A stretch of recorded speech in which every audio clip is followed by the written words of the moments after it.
we are destined to be, if only you didn't mind. Don't you lose sight of what you want.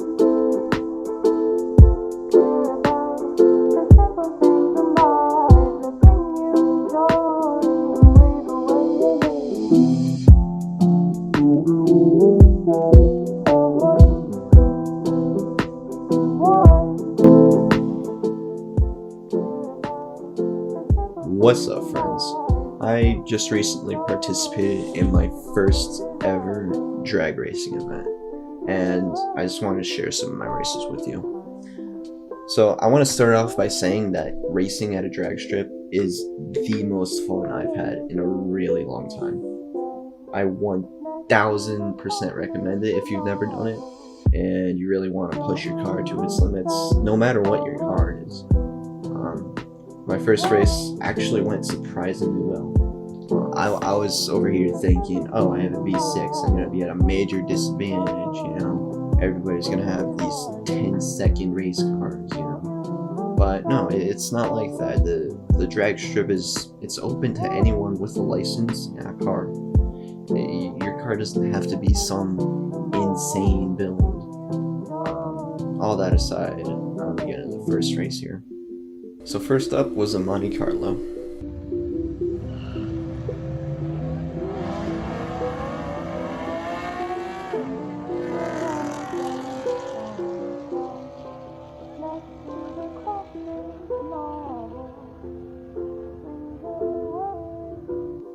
Now I beat the Monte Carlo by quite a bit, and let me tell you that I felt amazing after winning my first ever drag race. I'm gonna put the race details on screen for you if you're interested in that. Next, I raced a supercharged SRT8 Jeep. I didn't have high hopes of winning that in the first place, but I ran it anyway.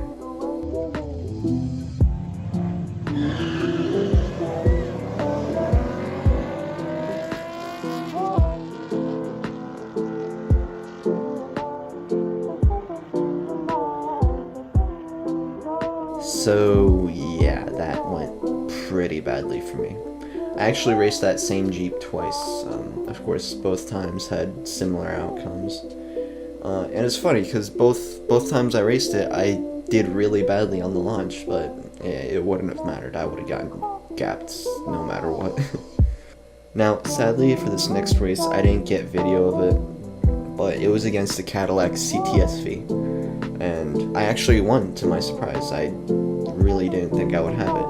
For the beginning of the race, I was actually way ahead of the CTS-V, but it started catching up quick towards the end. If there was a little more track, he would have definitely won. It was really neck and neck right at the end. Now my other loss was against a BMW. Now I'm not really a big BMW guy, so I have no idea what model it was.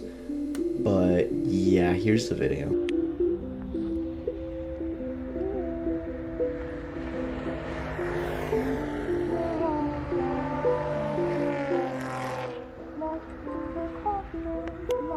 So yeah, not much to say here. It was a similar outcome as to the Jeep.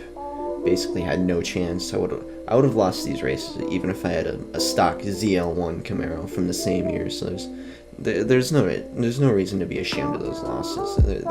They're just a whole nother class of cars. When you're coming to the starting line, you can't let your opponent really intimidate you, because in this one it was a Ford F350, and before it came up to the line it did a burnout.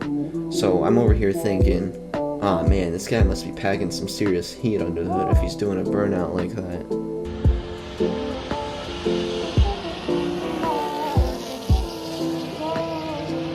Nope. Gapped the crap out of that truck. That brings us to the last race, which was probably my favorite of the night. It was pretty evenly matched. It was against the nice red Toyota AE86. I actually connected with the guy on Instagram, and he turned out to be pretty cool. We talked about the race, and he actually sent me some footage that his friend took, and I sent him footage that my friend took. So here you go.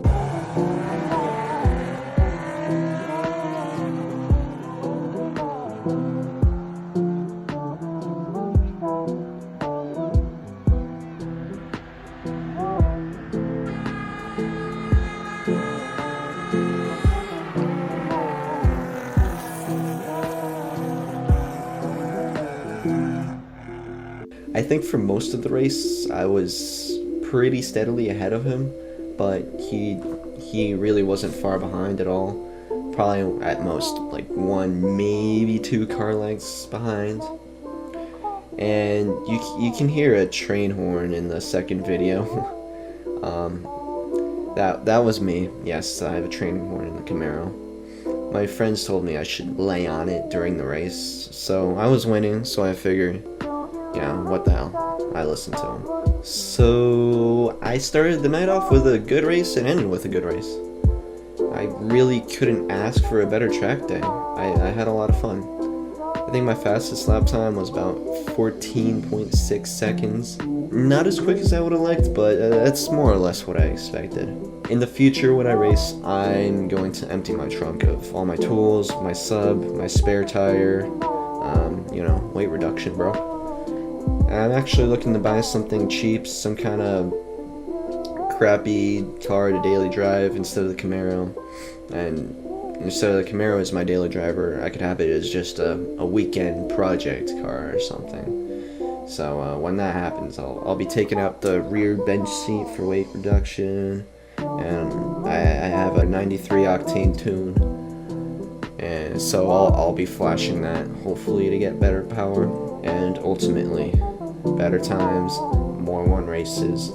It's not going to be anything significant, I don't think, but it should definitely help me to get up there more. One last thing I want to say is don't be worried if you think your car is just not fast enough for the drag strip.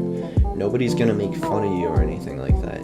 The strip is there for people who want to enjoy their cars without risking their speeding tickets, no matter what your car is. You could have a freaking moped on that track if you wanted to. Hell, one time there was an old stock Honda minivan running the strip. So, I guess the moral of the story is go out there and have fun, man. Enjoy the track and meet new car people. The track is a perfect place to meet new people, make new friends, learn about cars.